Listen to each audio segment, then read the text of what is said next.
today, may goal tayo kasi may matarik na lugar dun. Medyo malayo, papakita ko mamaya. Since out of shape na tayo, di natin kaya akyatin.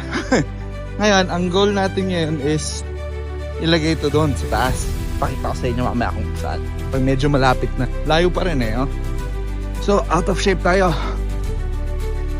Hindi natin makakalahati ito. So, parang pang ilang attempt ko na to. Kailangan natin magawa to kasi isa yun sa mga goal natin this year. Maging healthy kasi medyo overweight tayo. Hindi pala medyo. Sobrang overweight. Una sa goal natin is maging healthy. Pangalawa sa goal natin is mas mapalapit kay Lord. Tsaka natin yung mabuting balita ng Panginoon. Ikalat natin sa pamamagitan ng vlogging. Tsaka kung ano pang kaya nyo.